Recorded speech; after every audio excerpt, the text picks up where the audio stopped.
दुर्गा सप्तमी पाठ पहला अध्याय शुरू करते हैं। महर्षि ऋषि का राजा सूरत और समाधि को देवी की महिमा बताना। महर्षि मार्कंडेय बोले, सूर्य के पुत्र सर्वाणी की उत्पत्ति की कथा विस्तार पूर्वक कहता हूँ, सुनो। सर्वणी महामाया की कृपा से जिस प्रकार मनवंतर के स्वामी हुए उसका भी हाल सुनो। पहले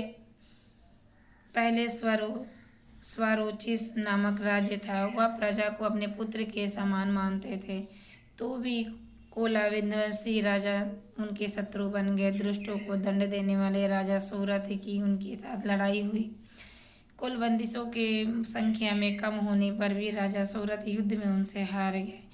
तब वह अपने नगर में आ गए। केवल अपने देश का राज्य ही उनके पास रह गया और वह उसी देश के राजा होकर राज्य करने लगे, किंतु उनके शत्रुओं ने उन पर वहां आक्रमण किया। राजा को बलहीन देखकर उसके दृष्ट मंत्रियों ने राजा की सेना और खजाना अपने अधिकार में कर लिया। राजा सूरत अपने राज्याधिकार को राज्य हार कर शिकार खेलने के बहाने घोड़े पर सवार होकर वहां से भयंकर वन की ओर चले गए। उस वन में उन्होंने महर्षि मेधा का आश्रम देखा। वहाँ मेधा का आश्रम अपने शिष्यों तथा मुनियों को सुशोभित बैठे हुए थे। वहाँ कितने ही हिंसक जीव परम शांति भाव से रहते थे। राजा सूरत ने महर्षि मेधा को प्रणाम किया और महर्षि ने भी उन्हें उचित सत्कार किया। राजा सूरत महर्षि के आश्रम में कुछ समय तक ठहरे।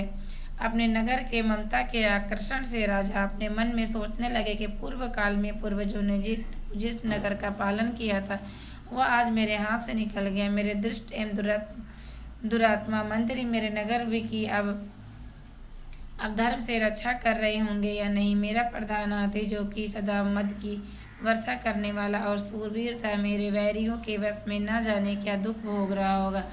मेरे आज्ञाकारी नौकर, जो मेरी कृपा से धन और भोजन पाने से सदैव दुखी रहते थे और मेरे पीछे पीछे चलते थे, वह अब निश्चय ही दृष्ट राजाओं का अनुसरण करते होंगे तथा मेरे दृष्ट एवं दुरत्त मंत्रियों द्वारा व्यर्थ ही धन को व्यय करने से संचित किया हुआ मेरा खजाना एक दिन अवश्य खाली हो जाएगा। इस प्रकार की बहुत सी बातें सोचता हुआ राजा निरंतर दुखी रहने लगा। एक दिन राजा सूरत ने महर्षि मेधा के आश्रम के निकट एक वैश्य को देखा। राजा ने उससे पूछा, भाई तुम कौन हो? यहाँ तुम्हारे आने का क्या कारण है? तुम मुझे शोकग्रस्त मन से दिखाई देते हो, इसका क्या कारण है? राजा ने यह नम्र वचन सुन वैश्य ने महाराज सूरत को प्रणाम करके कहा। वैश्य बोला, राजन, मेरा नाम समाधि है। मैं धनियों के कुल में उत्पन्न एक वैश्य हूँ। मेरे दृष्ट स्त्री पुत्रादित्यों ने लोभ से मेरा सब धन छीन लिया और मुझे घर से निकाल दिया है। मैं इस तरह से दुखी होकर इस वन में चला आया हूँ और यहाँ रहता हुआ मैं इस बात को भी नहीं जानता कि अब घर में इस समय सब कुशल है या नहीं। यहाँ मैं अपने परिवार का आचरण संबंधी कोई समाचार भी नहीं पा सकता। वह घर में इस समय कुशलता पूर्वक है या नहीं। मैं अपने पुत्रों के संबंध में यह भी नहीं जानता कि वो सदाचारी हैं या दुराचारी में फंसे हुए हैं। राजा बोले, जिस धन के लोभ में स्त्री पुरुष पुत्रों ने तुम्हें घर से निकाल दिया, फिर भी तुम्हारा चित्त उनसे क्यों प्रेम करता है? वैश्य ने कहा, मेरे विषय में आपको ऐसा कहना ठीक है, किंतु मेरा मन इतना कठोर नहीं है। यद्यपि उन्होंने धन के लोभ में पड़कर पितृस्नेह को त्याग कर मुझे घर से निकाल दिया, तो मेरे मन में उसके लिए कठोरता नहीं आती। हे महमते, मेरा मन फिर भी उनसे क्यों फंस रहा है? इस बात को जानता हुआ मैं नहीं जान रहा। मेरा चित्त उनके लिए दुखी है। मैं उनके लिए लंबी लंबी सांसें ले रहा हूँ। उन लोगों में प्रेम नाम को नहीं है, फिर भी ऐसे स्नेहियों के लिए मेरा हृदय कठोर नहीं होता। महर्षि मार्कंडेय जी ने कहा, हे ब्राह्मण, इसके पश्चात महाराज सूरत और वह वैश्य दोनों महर्षि मेधा के समीप गए और उनके साथ यथायोग्य न्याय संभाषण करते हुए दोनों ने वार्ता आरंभ की। राजा बोले, हे भगवान, मैं आपसे एक बात पूछना चाहता हूँ, सो आप कृपा करके मुझे बताइए। मेरा मन अधीन नहीं है, इससे मैं बहुत दुखी हूँ। राज से धन की चिंता अभी तक मुझे बनी हुई है। मेरा यह ममता ज्ञानियों की तरह बढ़ती जा रही है और यह समाधि नामक वैश्य भी अपने घर में अपमानित होकर आया है। इसके स्वजनों ने भी त्याग दिया है। स्वजनों से त्यागा हुआ भी यह उनसे हार्दिक प्रेम रखता है। इस तरह हम दोनों ही दुखी हैं। हे महाभाग, उन लोगों के अवगुणों को देखकर भी हम दोनों के मन में उनके लिए ममता जनित आकर्षण उत्पन्न हो रहा है। हमारे ज्ञान रहते हुए भी ऐसा क्यों है? अज्ञानी मनुष्यों की तरह हम दोनों में यह मूर्खता क्यों है?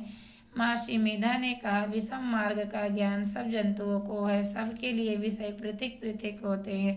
कुछ प्राणी दिन में नहीं देखते, कुछ रात को, परंतु कई जीव ऐसे हैं जो दिन तथा रात दोनों में देख सकते हैं। यह सत्य है कि मनुष्यों में ज्ञान प्रधान है, किंतु केवल मनुष्य ही ज्ञानी नहीं है।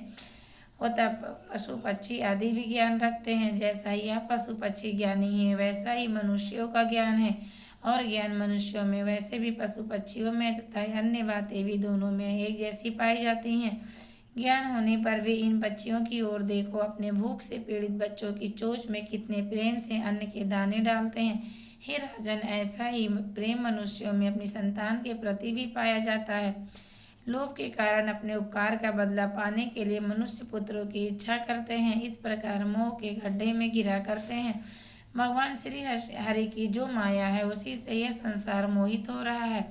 इसमें आश्चर्य की कोई बात नहीं, क्योंकि वह मनुष्यों की विष्णु की योग निद्रा है। यह माया ही तो है जिसके कारण संसार मोह में जकड़ा हुआ है। यही महामाया भगवती देवी ज्ञानियों के चित्त को बलपूर्वक खींचकर मोह में डाल देती है और उसी के द्वारा संपूर्ण जगत की उत्पत्ति होती है। यही भगवती देवी प्रसन्न होकर मनुष्यों को मुक्ति प्रदान करती है। यही संसार के बंधन का कारण है तथा संपूर्ण ईश्वरों की भी स्वामिनी है। महाराज सूरत ने पूछा, भगवान, वह देवी कौन सी है जिसको आप महामाया कहते हैं? हे ब्राह्मण, वह कैसे उत्पन्न हुई और उसका कार्य क्या है? उसके चरित्र कौन कौन से हैं? प्रभु, उसका जैसे प्रभाव हो, जैसा स्वरूप हो, वह सभी कृपा कर मुझसे कहिए, मैं आपसे सुनना चाहता हूँ। महर्षि मेधा बोले, राजन, वह देवी तो नित्य स्वरूपा है और उसके द्वारा यह संसार रचा गया है। तब भी उसकी उत्पत्ति अनेक प्रकार से होती है। वह सब आप मुझसे सुनो। वह देवताओं का कार्य सिद्ध करने के लिए प्रकट होती है। उस समय वह उत्पन्न हुई कहलाती है। संसार को जलमय करके जब भगवान विष्णु को योग निद्रा का आश्रय लेकर शेष शैया पर सो रहे थे, तब मधुकैटभ नाम के दो असुर उनके कानों के महल से प्रकट हुए। वह श्री ब्रह्मा जी को मारने के लिए तैयार हो गए। श्री ब्रह्मा जी ने बस जब उन दोनों को अपने ओर आते देखा, यह भी देखा कि भगवान विष्णु योग निद्रा का आश्रय लेकर सो रहे हैं, तो वह उस समय श्री भगवान को जगाने के लिए उनके नेत्रों में निवास करने वाली योग निद्रा की स्तुति करने लगे। श्री ब्रह्मा जी ने कहा, हे देवी, तुम ही स्वाहा, तुम ही स्वधा, तुम ही वष्टाकार हो। स्वर भी तुम्हारा ही स्वरूप है। तुम ही जीवन देने वाली सुधा हो। नित्य अक्षर प्रणव में आकार, उकार, मकार, इन तीनों माताओं के रूप में तुम ही स्थित हो। इनके अतिरिक्त जो बिंदु पथ अधमात्रा है, जिसका कि विशेष रूप से उच्चारण नहीं किया जाता है, हे देवी, वह तुम ही हो। हे देवी, संध्या, सावित्री तथा परम जननी तुम ही हो। तुम इस विश्व को धारण करने वाली हो। तुमने ही इस जगत की रचना की है और तुम ही इस जगत का पालन करने वाली हो। तुम ही कल्प के अंत में सबको भक्षण करने वाली हो। हे देवी, जगत की उत्पत्ति के समय तुम सृष्टि रूपा होती हो, पालन काल में स्थिति रूपा हो, कल्प के अंत में संहार रूप धारण कर लेती हो। तुम ही महाविद्या, महामाया, महामेधा, महारात्रि और मोहरात्रि हो। श्री ईश्वरी और बौद्ध स्वरूपा बुद्धि भी तुम ही हो। तुम लज्जा, पृष्टि, तृष्टि, शांति और क्षमा भी तुम ही हो। तुम खरक धारणी, शूल धारणी, घोर रूपा तथा गदा, चक्र और शंख को धनुष को धारण करने वाली हो। ब्रह्मण, भुशुंडी और परिग, यह भी तुम्हारे ही अस्त्र हैं। तुम सौम्य और सौम्यांतर हो। यह नहीं, बल्कि जितनी भी सौम्यता सुंदर वस्तुएं इस संसार में, उन सबसे बढ़कर सुंदर तुम हो और आप सबसे रहने वाली सुंदर तुम ही हो। हे सर्वस्वरूपे देवी, जो भी सहस्त्र पदार्थ है, उनमें जो शक्ति है, वह तुम ही हो। ऐसी अवस्था में भला तुम्हारी स्तुति कौन कर सकता है? इस संसार की सृष्टि, पालन और संहार करने वाले जो भगवान हैं, उनको भी जब तुमने निद्रा के वशीभूत कर दिया है, तो फिर तुम्हारी स्तुति कौन कर सकता है? मुझे भगवान विष्णु तथा भगवान शंकर को शरीर धारण करने वाली तुम ही हो। तुम्हारी स्तुति करने की शक्ति किसमें है? हे देवी, तुम तो अपने इस उदार प्रभावों के कारण ही प्रशंसनीय हो। मधु और कैटभ जो भयंकर असुर है, इन्हें मोह में डाल दो। श्री हरि भगवान विष्णु को भी जल्दी जगा दो और उनमें इनको मार डालने की बुद्धि भी उत्पन्न कर दो। महर्षि मेधा बोले, हे राजन, जब श्री ब्रह्मा जी ने देवी से इस प्रकार स्तुति करने के भगवान को जगाने तथा मधु और कैटव को मारने के लिए कहा, तो भगवान श्री विष्णु ने नेत्र, मुख, नासिका, बाहु, हृदय और वक्षस्थल से निकल ब्रह्मा जी के सामने खड़ी हो गई। उनका ऐसा करना था कि भगवान श्री हरि तुरंत जाग उठे और दोनों असुरों को देखा, जो कि अत्यंत बलवान तथा पराक्रमी थे, मारे क्रोध के जिनके नेत्र लाल हो रहे थे और ब्रह्मा जी का वध करने के लिए तैयार थे। तब क्रुद्ध को उन दोनों दुरात्माओं असुरों के साथ श्री हरि पूरे 5000 वर्ष तक लड़ते रहे। एक तो अत्यंत बलवान तथा पराक्रमी थे, दूसरी महामाया ने भी उन्हें मोह में डाल रखा था। अतः वह श्री भगवान से कहने लगे, हम दोनों तुम्हारी वीरता से अत्यंत प्रसन्न हुए, तुम हमसे कोई वर मांगो। भगवान ने कहा, यदि तुम मुझ पर प्रसन्न हो तो अब तुम मेरे हाथों से मर जाओ, बस इतना ही वर मैं तुमसे मांगता हूँ। यह दूसरे वर से क्या प्रयोजन है? महर्षि मेधा बोले। इस तरह से जब वह धोखे में आ गए तो अपने चारों ओर जल ही जल देखा, तो भगवान श्री हरि से कहने लगे, जहाँ पर जल न हो, सूखी जमीन हो, उसी जगह हमारा वध कीजिए। महर्षि मेधा कहते हैं, तथास्तु कहकर भगवान श्री हरि ने उन दोनों को अपनी जांघ पर लिटाकर उन दोनों के सिर काट डाले। इस तरह से यह देवी श्री ब्रह्मा जी की स्तुति करने पर प्रकट हुई थी। अब तुमसे उनके प्रभाव का वर्णन करता हूँ, सुनो।